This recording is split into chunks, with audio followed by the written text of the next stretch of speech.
بحق کے خواجہ عثمان ہارون مدد کن مدد کن مدد کن یا معین الدین چشتی۔ ممبر پر جلوگر آقائے نعمت آبروئے خاندان برکات زیب سجادہ آستان عالیہ ماہرہ مطہرہ حضور سیدی سرکار امین ملت وہ ولی عہد مخدوم گرامی قدر حضرت علامہ سید امان میاں صاحب قبلہ مدظل اللہ العالی، وہ جمیع عرش مقام سادات کرام علماء ذوی الاحترام حاضرین محفل، السلام علیکم ورحمۃ اللہ وبرکاتہ۔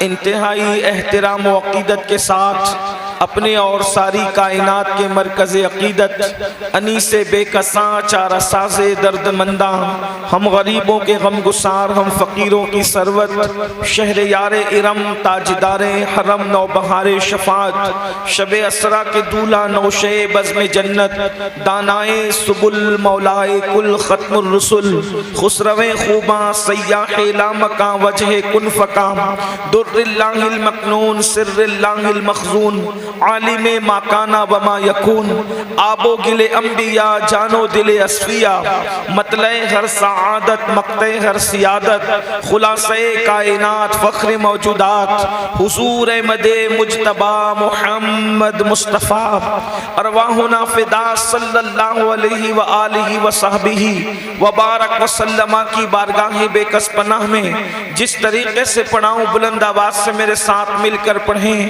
الصلاۃ والسلام علیک یا رسول اللہ،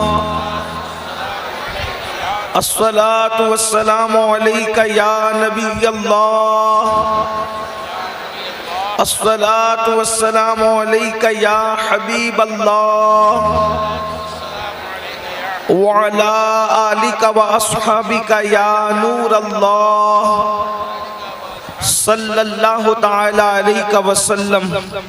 وہ کمال حسن حضور ہے کہ گمان نقص جہاں نہیں، یہی پھول خار سے دور ہے، یہی شمع ہے کہ دھواں نہیں، میں نثار تیرے کلام پر ملی یوں تو کس کو زبان نہیں، وہ سخن ہے جس میں سخن نہ ہو، وہ بیان ہے جس کا بیان نہیں، فصحا عرب کے بڑے بڑے تیرے آگے یوں ہے دبے لچے، کوئی جانے منہ میں زبان نہیں بلکہ جسم میں جان نہیں، کروں تیرے نام پہ جاں فدا، نہ بس ایک جاں دو جہاں فدا، دو جہاں سے بھی نہیں جی بھرا، کروں کیا کروڑوں جہاں نہیں، اور کروں مدح اہل دول رضا، پڑے اس بلا میں میری بلا، میں گدا ہوں اپنے کریم کا، میرا دین پارے نہ نہیں۔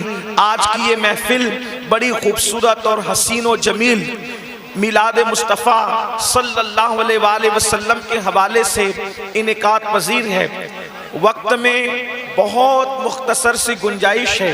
دیکھیے ہم لوگ اہل سنت و جماعت صوفیہ کے ماننے والے لوگ ہیں، اور جتنے وقت کا پرمیشن ہمیں دیا گیا ہے ہم اسی وقت میں اپنی گفتگو کو مکمل کریں گے، اس لیے کہ ہم ایک اچھے مسلمان بھی ہیں اور ایک اچھے شہری بھی ہے۔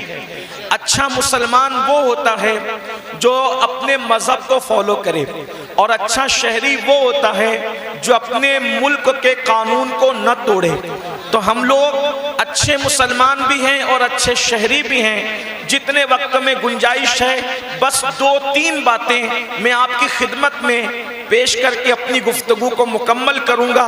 ہو سکتا ہے بلکہ اللہ کی مرضی یہ ہے کہ ہم تھوڑے ہی وقت میں بات مکمل کریں۔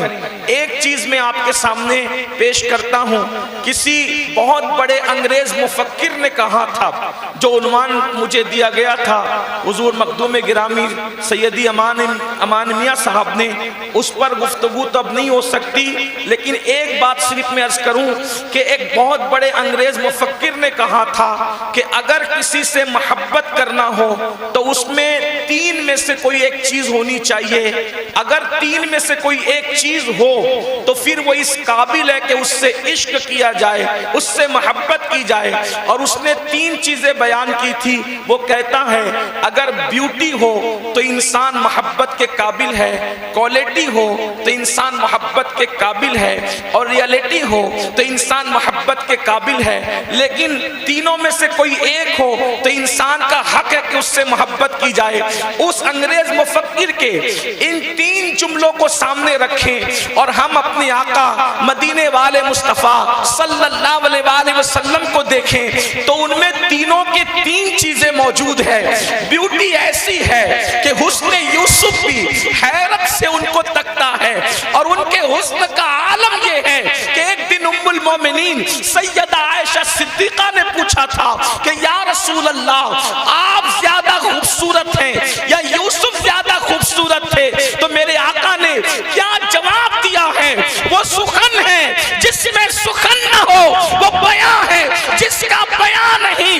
نہ غرور کی بو آتی ہے، نہ گھمنڈ کا تصور آتا ہے، اور حقیقت بھی بیان ہوتی ہے. ارشاد فرمایا عائشہ یوسف خوبصورت ہے لیکن میرے حسن میں نمک ہے، نمک. آقا فرماتے ہیں عائشہ میرے حسن میں نمک ہے، نمک.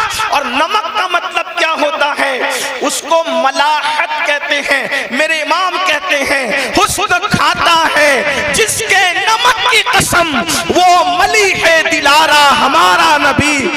آقا فرماتے میرے حسن میں نمک ہے، نمک. نمک کا کیا مطلب؟ امام اہل سنت ایک مقام پر اس کی تشریح یوں کرتے ہیں جس کا مفہوم میں آپ کے سامنے پیش کر رہا ہوں. نمک کا مطلب کیا ہے؟ نمک کا مطلب یہ ہے اللہ اکبر، کوئی انسان مثال کے طور پر آپ نے بقیت السلف سرمایہ اہل سنت مخدوم ابن مخدوم حضور سیدی امین ملت کو اپنے دسترخوان پر مدعو کیا اور سوچا اتنی بڑی ہستی کو میں نے بلایا، اب میں اتنا قیمتی کھانا بناؤں گا. آپ نے دلی سے مسالے منگوائے، آپ نے کشمیر سے مسالے، آپ نے ممبئی سے مسالے منگوائے، اور قیمتی سے قیمتی مسالے منگوا کر تیل کی بجائے دیسی گھی ڈالا. اور اس کے بعد پھر کہا نمک تو اتنا سستا ہے کہ غریب کی جھوپڑی میں بھی رہتا ہے، میں نے سب قیمتی سامان ڈالنے ہیں لیکن نمک نہیں ڈالنا. بتائیں جب دسترخوان پہ کھانا رکھا جائے گا تو اس وقت جیسی منہ میں پہلا لقمہ گیا تو لوگ کنکھیوں سے اشارہ کریں گے سب ہے مگر نمک نہیں. کسی بھی چیز کی کمی ہو کھانے میں احساس نہیں ہوتا، لیکن اگر نمک کی کمی ہو تو احساس ہوتا ہے. کیا مطلب؟ جب تک نمک کی ملاوٹ نہ ہو اس وقت تک کھانا لذیذ نہیں بنتا.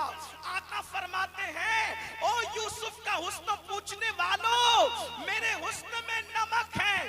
جیسے کھانا نمک کے بغیر لذیذ نہیں ہوتا، ویسے جب تک کہ میرا نور کسی میں ملایا نہ جائے اس وقت تک وہ خوبصورت ہو ہی نہیں سکتا.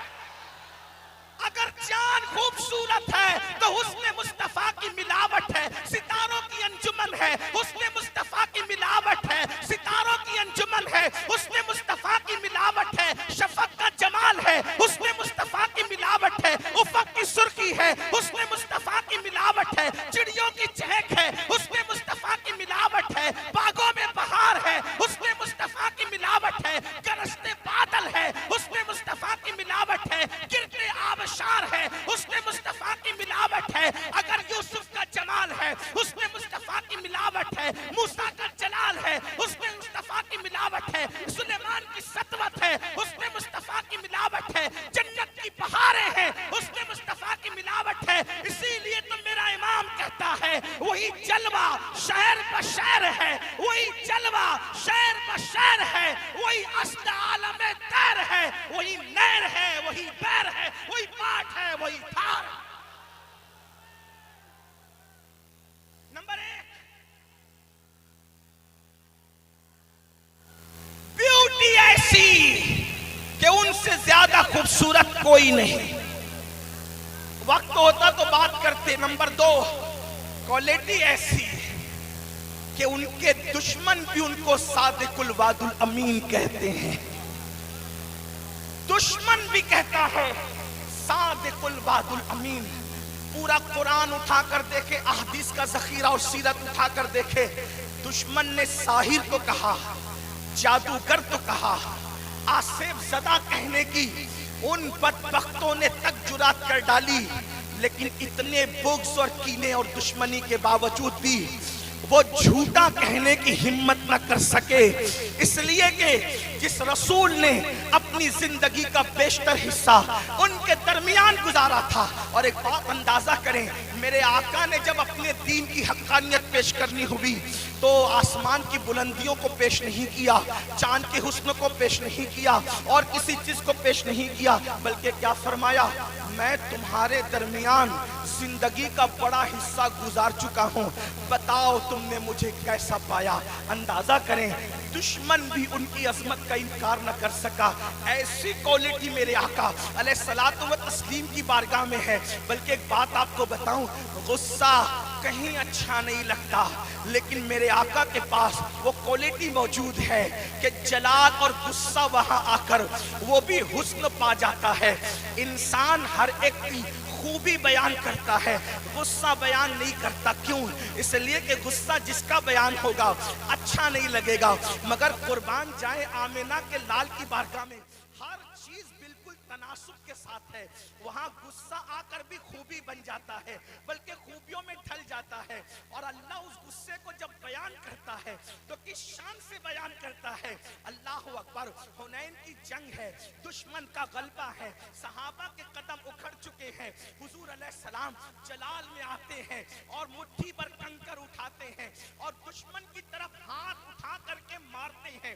اندازہ کریں، جہاں تلوار، تیر، نیزے شکست کھا رہے ہیں بظاہر، حضور کی مٹھی پر کنکری کا کمال یہ ہے کہ جیسے ہی کنکر اٹھا کر کے مارا، اس لشکر کا منہ پھر گیا. اور اس شان کو میرا اللہ یوں بیان کرتا ہے، وَمَا رَمَيْتَ إِذْ رَمَيْتَ وَلَكِنَّ اللَّهَ رَمَى.